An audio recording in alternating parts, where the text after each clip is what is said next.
Hello student, हमारे engineering material channel पे आप सभी का स्वागत करते हैं। आज के इस हम टॉपिक में आपको बताएंगे इक्विपमेंट क्लासिफिकेशन। ये जो टॉपिक है हमारा पीईडी से है, ठीक है। तो आइए देखते हैं इक्विपमेंट क्लासिफिकेशन किसे कहते हैं। तो देखिए, केमिकल इक्विपमेंट का क्लासिफिकेशन जनरली यूनिट ऑपरेशन के स्पेशल टाइप पर डिपेंड करता है। अर्थात जो केमिकल इक्विपमेंट का क्लासिफिकेशन अर्थात वर्गीकरण जो है सामान्यतः यूनिट ऑपरेशन के स्पेशल टाइप पर डिपेंड करता है। इसलिए हर इक्विपमेंट स्पेशली यूनिट ऑपरेशन को संपन्न करने के लिए डिज़ाइन होता है। अर्थात इसलिए हर इक्विपमेंट जो होता है स्पेशली यूनिट ऑपरेशन को संपन्न करने के लिए डिज़ाइन होता है। जैसे कि देखिए, डिस्टिलेशन होता है, इवापोरेशन होता है, सॉलिड लिक्विड का डिफिनिट जनरल प्रॉपर्टी को लेकर भी इक्विपमेंट क्लासिफाइड किए जा सकते हैं, जो सम डिज़ाइन प्रोसेस को आवश्यक है, ठीक है। जो कि कुछ डिज़ाइन जो होते हैं कि प्रक्रिया को आवश्यक है। यह 3 प्रकार के होते हैं। तो देखिए कौन कौन से होते हैं। नंबर पहला, प्रेशर वेसल ग्रुप, ये पहला टाइप है, ठीक है।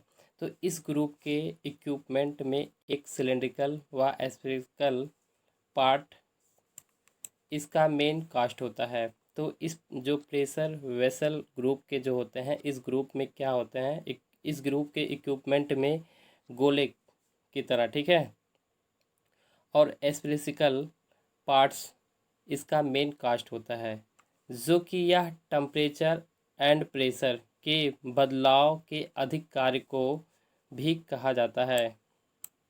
Design procedure difference loading position में भी कई प्रॉपर्टीज़, यहाँ देखिए टाइप नहीं कर पाए, ठीक है, ये प्रॉपर्टीज़ रहेगा, प्रॉपर्टीज़ को संतुष्ट करता है। तो इस प्रकार जो कि टेम्परेचर और प्रेशर के बदलाव में भी क्या होता है, अधिक कार्य को भी कहा जाता है। डिज़ाइन प्रोसीडर डिफरेंट जो होता है, डिज़ाइन प्रोसीडर भिन्न भिन्न लोडिंग पोजीशन में भी कई प्रॉपर्टीज़ को ये संतुष्ट करता है। अगला पॉइंट देखते हैं, नंबर बी, ठीक है। तो इसमें क्या है, स्ट्रक्चर ग्रुप, ठीक है। तो इस ग्रुप के इक्विपमेंट या पार्ट्स वे हैं जो स्थिर रहते हैं। ये जनरली स्ट्रक्चरल सेक्शन बनाते हैं, जिन्हें हम इलास्टिक और स्ट्रक्चरल अस्थायित्व को संतुष्ट करना चाहिए। अर्थात स्ट्रक्चरल ग्रुप के अंतर्गत ऐसे इक्विपमेंट हैं, इस ग्रुप के जो इक्विपमेंट होते हैं या पार्ट्स वे हैं जो स्थिर रहते हैं, ठीक है। ये जनरली स्ट्रक्चर सेक्शन बनाते हैं और जिन्हें इलास्टिक और स्ट्रक्चरल अस्थायित्व को संतुष्ट करना चाहिए। तो ये बी नंबर था। अब सी नंबर देखते हैं। तो देखिए, ग्रुप इन्वॉल्विंग रोटेशनल मोशन। तो ग्रुप इन्वॉल्विंग रोटेशनल मोशन के अंतर्गत, तो देखिए इस ग्रुप के इक्विपमेंट या पार्ट में जहाँ पर आवश्यकता के अनुरूप प्रोसेस को संतुष्ट करने के लिए रोटेशनल मोशन आवश्यक है। एक गतिशील सिस्टम के लिए इलेक्ट्रिकल सप्लाई आवश्यक है।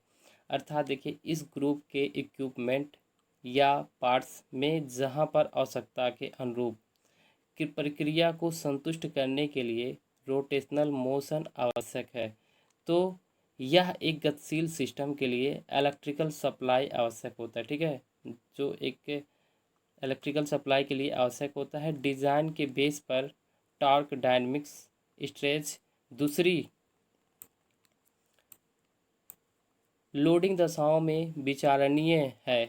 प्रत्येक इक्विपमेंट केवल एक वर्ग में ही नहीं रखा जा सकता। अर्थात लोडिंग दशाओं के लिए विचारणीय है और प्रत्येक इक्विपमेंट जो होता है केवल एक वर्ग में ही नहीं रखा जा सकता है, ठीक है। उपयुक्त वर्गों के मिलने पर ही ऐसे में यह संभव है कि डिज़ाइन कंपोनेंट्स प्रत्येक वर्ग में स्वतंत्रता पूर्वक बिलोंग करे। अर्थात ऐसे में यह संभव है कि जो डिज़ाइन कंपोनेंट जो है प्रत्येक वर्ग में स्वतंत्रता पूर्वक बिलोंग करे, तब उन्हें पूर्ण इक्विपमेंट में संयुक्त कर देना चाहिए। देखिए यहाँ पे संयुक्त रहेगा, तब क्या कर देना चाहिए, तब उन्हें पूर्ण इक्विपमेंट में संयुक्त कर देना चाहिए। तो इसी प्रकार से आज के इस टॉपिक में इक्विपमेंट क्लासिफिकेशन को देखा गया। ठीक है, तो प्लीज़ अगर ये वीडियो हमारा अच्छा लगा हो तो हमारे चैनल को ज़रूर सब्सक्राइब कीजिएगा और भी अपने दोस्तों में शेयर कीजिएगा।